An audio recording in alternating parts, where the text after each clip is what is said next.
ছাত্র জনতার ব্যাপক বিক্ষোভের মুখে বাংলাদেশের প্রধানমন্ত্রীর পদ থেকে ক্ষমতাচ্যুত হয়ে গত বছরের আগস্টের শুরুতে শেখ হাসিনা পালিয়ে ভারতে আশ্রয় নেন।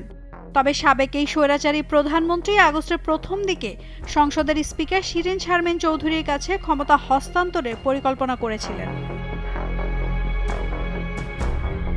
18 জানুয়ারি এক প্রতিবেদনে এমনই দাবি করেছে ভারতীয় সংবাদ মাধ্যম দ্য হিন্দুর এক প্রতিবেদন থেকে জানা গেছে শেখ হাসিনা আগস্টের প্রথম সপ্তাহে সংসদের স্পিকার শিরীন শারমিন চৌধুরীর কাছে ক্ষমতা হস্তান্তরের পরিকল্পনা করেছিলেন এবং সামরিক বাহিনী পরিস্থিতি স্থিতিশীল করার জন্য লকডাউন নিশ্চিত করতে মাঠে ছিল যাতে ক্ষমতা হস্তান্তর করা যায়।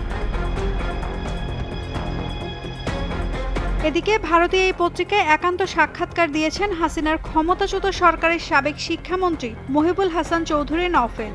তিনি দাবি করেছেন, আমরা সে সময় গণভবনে উপস্থিত ছিলাম এবং ক্রমাগত এই পরিকল্পনায় করছিলাম যে কিভাবে ছাত্র বিক্ষোভের সমাধান করা যায়।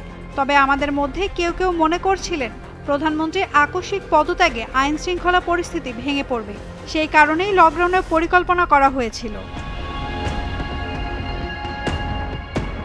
মহিবুল হাসান চৌধুরী নওফেল দাবি করেন 2024 সালের জুলাইয়ের প্রথম সপ্তাহে শেখ হাসিনা চীন সফরে যাওয়ার পর ঢাকার পরিস্থিতি নাটকীয়ভাবে পরিবর্তিত হয় এবং তার সরকারের বিরুদ্ধে ছাত্র নেতৃত্বাধীন সর্বাত্মক আন্দোলন তীব্র গণবিক্ষোভে রূপ নেয়। ছাত্ররা যখন এক দফা দাবি শেখ হাসিনার পদত্যাগ দাবি করে তখন মহিবুলকে বৈষম্য বিরোধী ছাত্র আন্দোলনের ছাত্র সমন্বয়কদের সাথে আলোচনা করতে বলেছিলেন হাসিনা। পরে অবশ্য ছাত্র বিক্ষোভ তীব্র আকার ধারণ করলে সাবেক এই শিক্ষামন্ত্রী আন্ডারগ্রাউন্ডে চলে যান এবং শেষ পর্যন্ত আত্মগোপনেই থাকেন।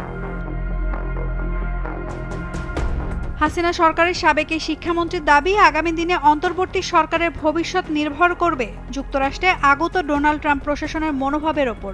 নওফেল বলেন, ডক্টর মোহাম্মদ ইউনূস হিলারি ক্লিনটনের প্রেসিডেন্ট নির্বাচনী প্রচারণায় বিনিয়োগ করেছিলেন। আমি নিশ্চিত 20 জানুয়ারি ট্রাম্পের শপথ নেওয়ার পরে অন্তর্বর্তী সরকারের জন্য কিছু প্রতিক্রিয়া হবে। উল্লেখ্য, গত বছরের 5 আগস্ট ছাত্র জনতার গণ অভ্যুত্থানের মুখে ভারতে পালিয়ে যান শেখ হাসিনা। তিনি বর্তমানে সেখানে অবস্থান করছেন। ইতোমধ্যে বৈষম্য বিরোধী ছাত্র আন্দোলন চলাকালে জুলাই ও আগস্টে সংগঠিত হত্যাকাণ্ডের অভিযোগে হাসিনার বিরুদ্ধে গ্রেফতারি পরোয়ানা জারি করেছে আন্তর্জাতিক অপরাধ ট্রাইব্যুনাল।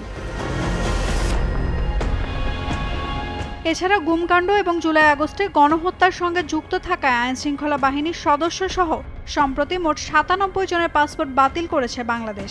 এর মধ্যে সাবেক প্রধানমন্ত্রী শেখ হাসিনার নামও রয়েছে।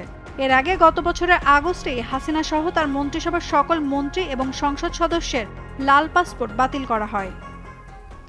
নাওমিন নাসরিন, ডেইলি সান।